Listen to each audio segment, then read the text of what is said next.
Hello my precious friends, I do hope that you are doing great. Welcome to today's class. It's our first lesson on vectors.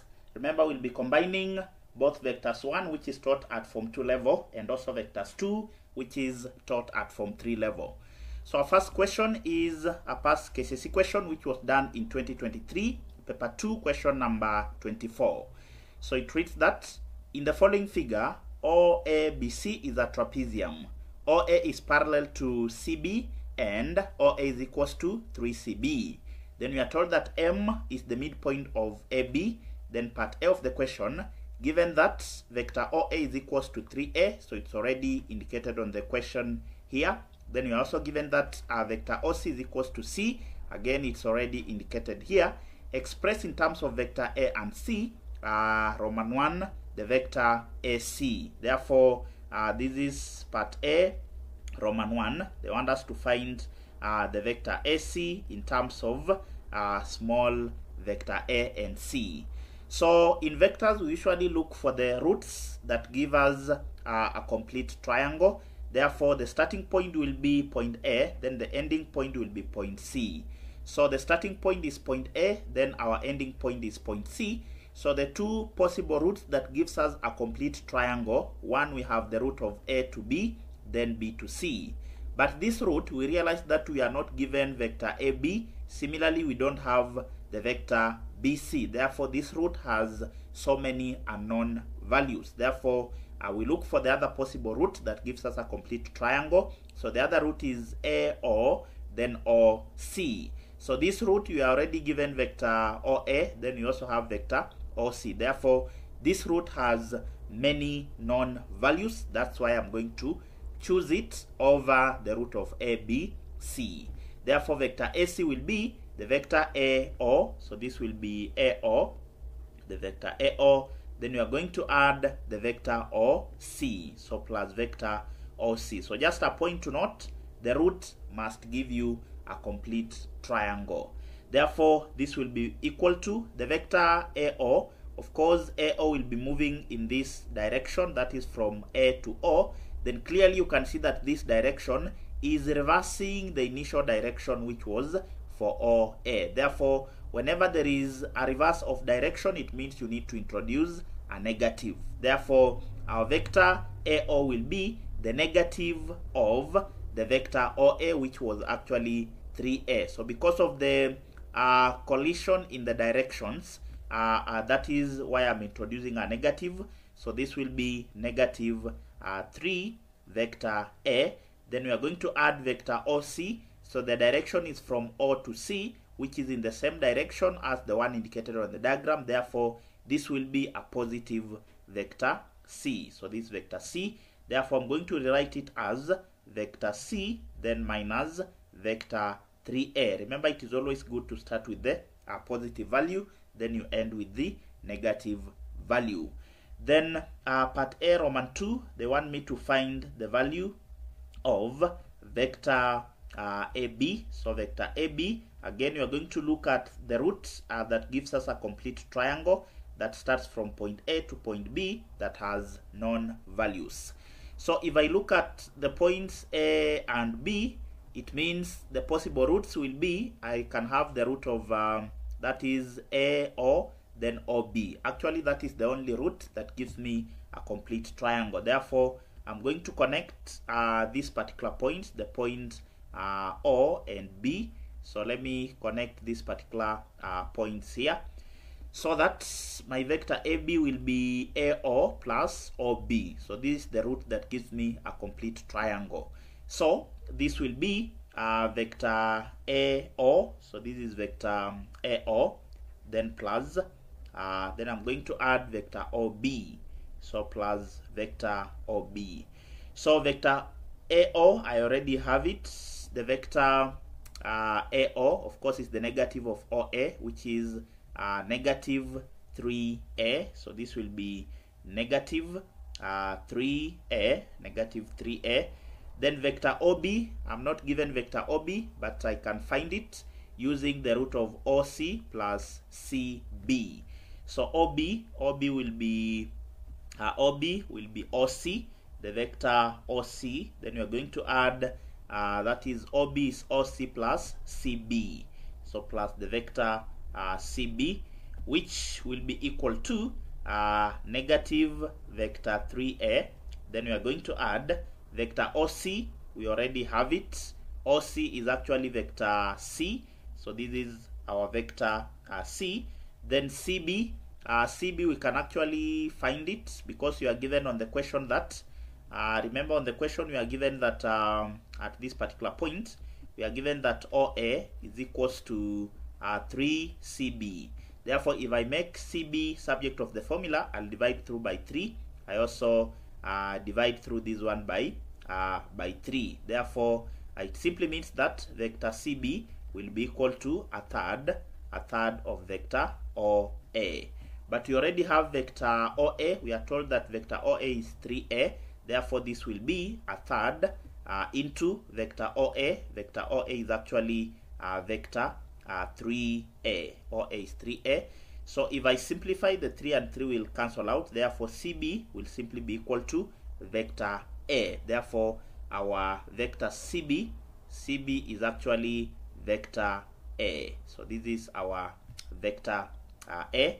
Therefore, I'm going to indicate it. So CB, we've gotten it as vector A, which of course will be equal to negative 3A. I want to open this bracket. This will just be vector C, then of course plus vector A.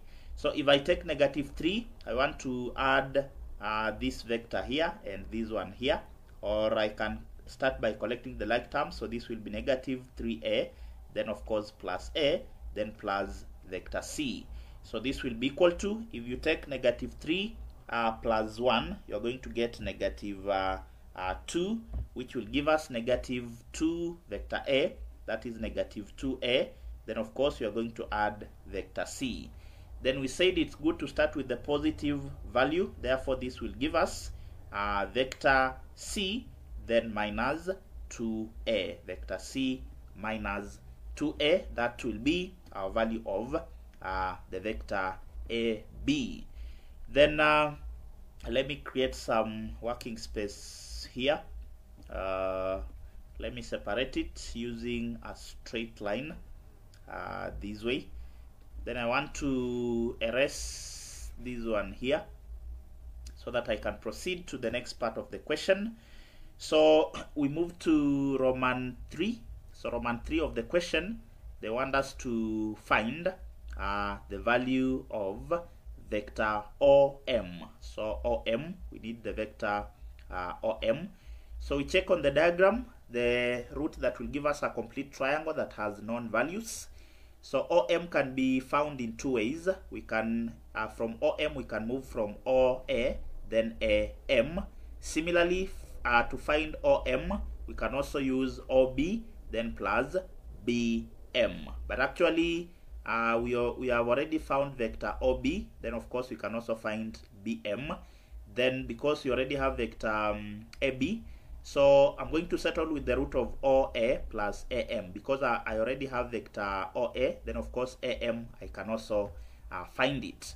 So this will be, OM will be, I'm going to use the root of OA, then I'm going to add vector AM, so plus AM.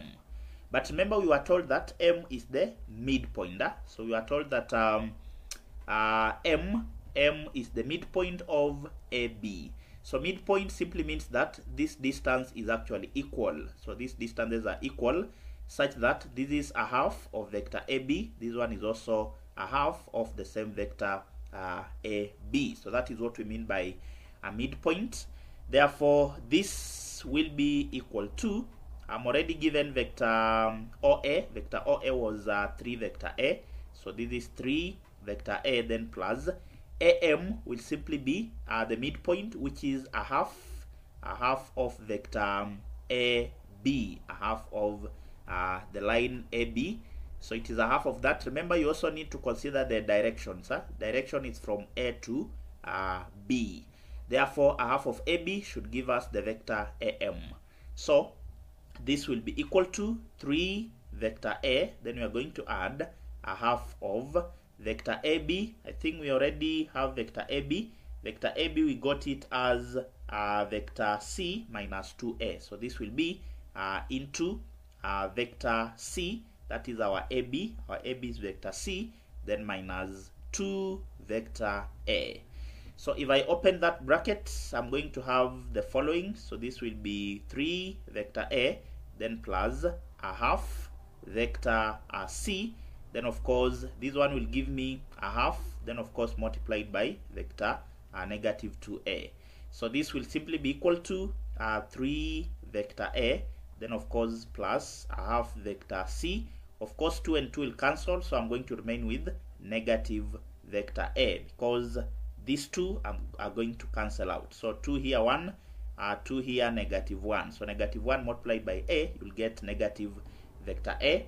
Then I'm going to add the like terms, that is 3a minus a. I'm going to get positive 2 vector a, then of course plus a half vector c. So that is our vector OM. Another person can also decide to maybe factor out 2 or even a half, so that you can express it in a different form. So that is our part A.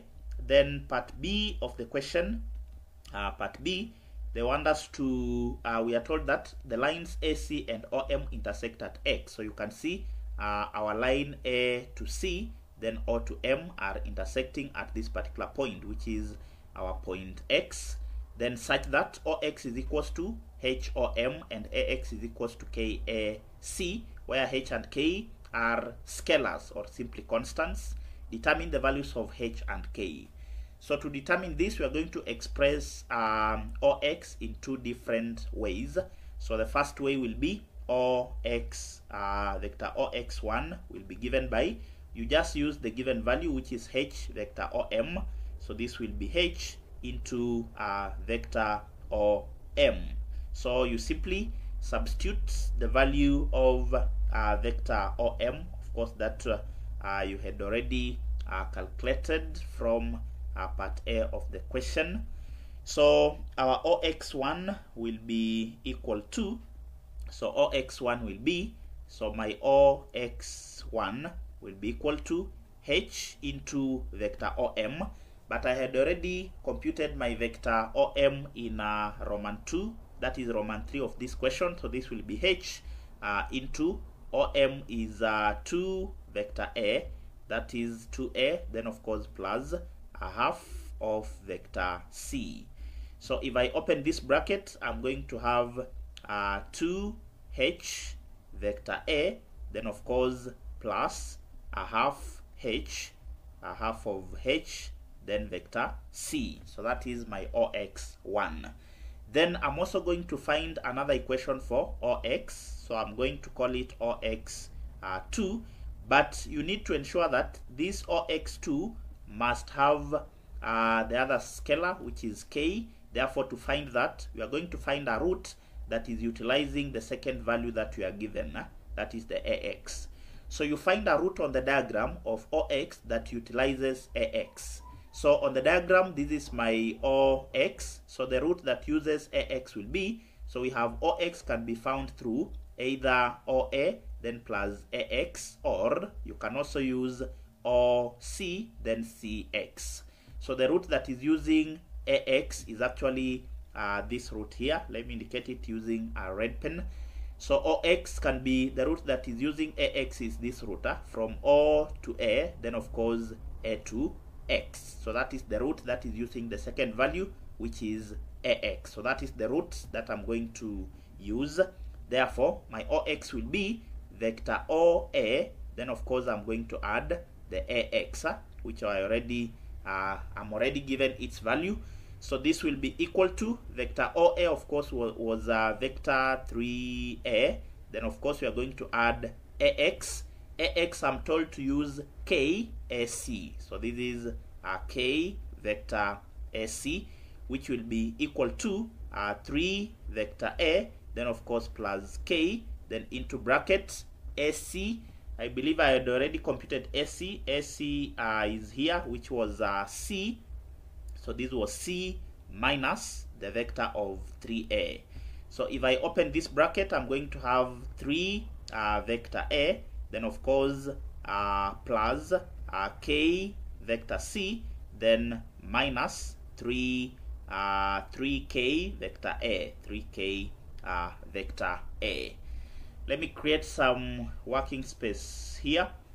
So once you've gotten the two equations for OX, you are simply going to write two equations equating the two values of OX. So I'm going to say that so we are going to say that OX1 must be equal to OX2 because they are both representing OX. So my OX1 is this equation here, which is 2h vector a, 2h vector a, then plus a half h vector c, which must be equal to OX2. This is my value for OX2, which is 3 vector a. So this is 3 vector a, then plus k vector c, then minus 3k vector a, 3k vector a. So to solve for the values of h and k, we are going to equate the coefficients which are similar. So we are going to say that equating the coefficients,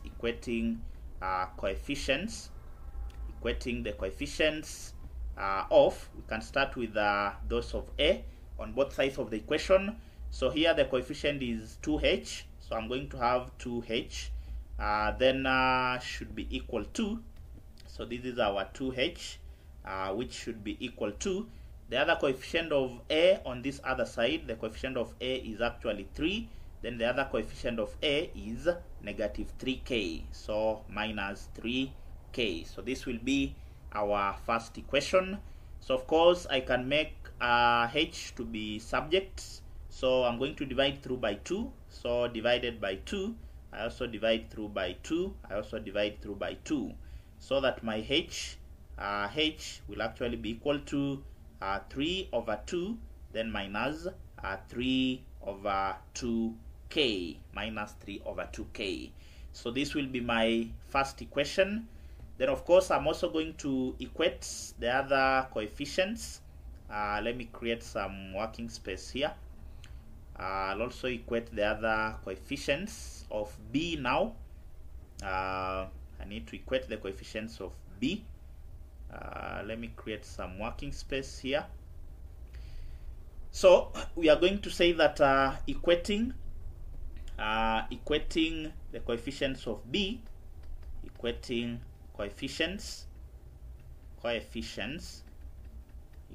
coefficients of b, the vector b, we are going to have the following. So for vector b, its coefficient r, so we are going to consider the remaining values. So the coefficients of actually we need to equate the coefficients of c. Yeah, that equation has the vectors a and c. Therefore we are going to equating the coefficients of vector c. We are going to have the following. So this is going to give us the coefficient for c on this side is a half h. So I'm going to have a half of h. So this will be a half h. Then should be equal to the coefficient of c on this other side, of course, is positive k. So the other coefficient of c is k. So this will be my second equation. Then of course I'm going to solve my equation 1 and 2 simultaneously. I'm going to use substitution method. So from equation 1 we had h, which was being equal to 3 over 2, then minus 3 over 2k. So I want to substitute it in equation Roman 2. So I'll say substituting equation Roman 1, which is this one here, into equation Roman 2. I'm going to have the following. So that means where I have h, I'm going to substitute with this value here. So this equation will be a half of h, then of course the h, so a half of h, so my h is this value here. So it will be 3 over 2, then minus 3 over 2 k, which should be equal to, so this one is actually equal to k. Therefore I solve for k.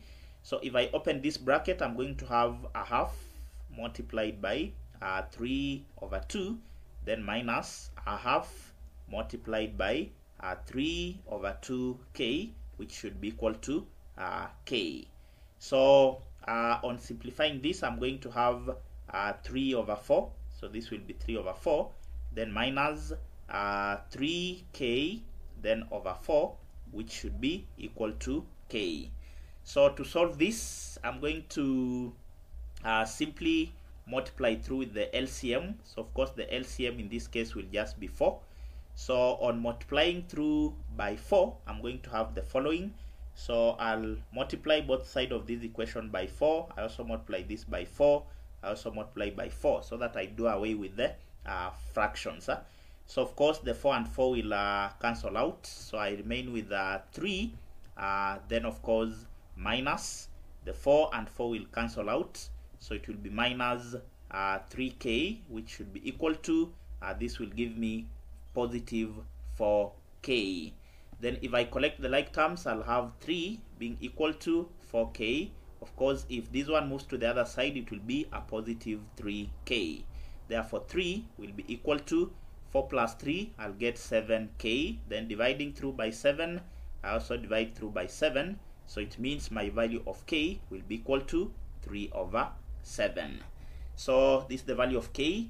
Then we can also compute for the value of h. Remember the equation for h was from equation 1, h was equal to 3 over 2. So I'm simply copying this equation here, 3 over 2, then minus 3 over 2k. Therefore, if I substitute the value that I've gotten for k, it means h will be equal to 3 over 2, then minus 3 over 2 multiplied by k, but my k is 3 over 7.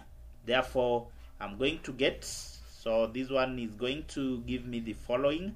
So I'm going to have, so h will be equal to 3 over 2, then minus 3 by 3, I'm going to get 9. So 9, then of course divided by 2 by 7, I'm going to get positive 14.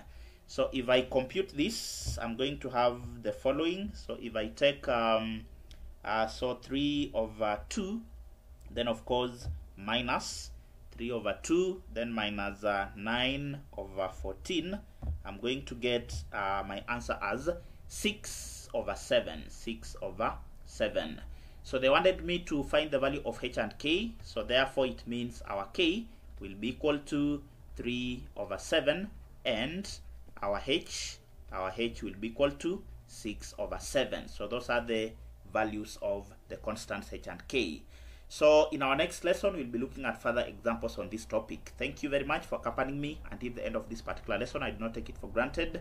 In case you are new to the channel, kindly hit the subscription button and also turn on the notification bell so that whenever I upload a new video, you'll get notified. Until next time, this is Kind Tuition Academy. Thank you very much.